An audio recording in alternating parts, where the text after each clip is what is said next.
tell me a little bit about, let's dive into this very first injury you had. I had asked you the other day, was it from a hit or from a game or from practice?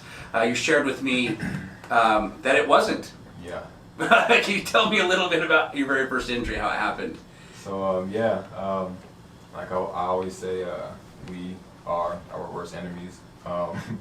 Yeah, I was just working out and I just cut off it awkwardly, and yeah, I ended up just popping a tendon in my ankle. I didn't know what it was at first, but I knew something was wrong because I knew when I like pushed off of it to jump, I didn't gain enough ground. So I was like, something was like a little awkward, but I felt the pop, but I thought it was just a click, Yeah. Usually it's football, Yeah. you don't really recognize like injuries, even if they're big or small. You just think that they're all pretty much the same. So yeah, I just cut off it wrong and pushed, and yeah, popped my tendon, and there was nobody around me. It was just me. Wow. Yeah. So Were you just practicing on your own, or at the school? it was with the team. It was Okay. an off-season workout, so it was like no coaches out there or anything. It was just just us on our own, and Yeah. I was just covering some guy, but I wasn't even close to him.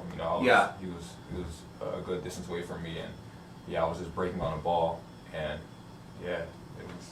Wow. Yeah, popped it. What year was this? This was 2017. 2017. Okay. So you were a sophomore. Going into my junior year, yeah. So Okay. I was a sophomore going into my junior year. Gotcha. Okay. So you played your freshman, sophomore year, Mhm. then you sit out your junior year because of this injury. Yeah. Okay, cool. We're going to talk more about your future, because that led to a surgery. Yeah, Mhm. we're going to talk more about that surgery and the 4 others here shortly. But I was just curious to see exactly how that happened.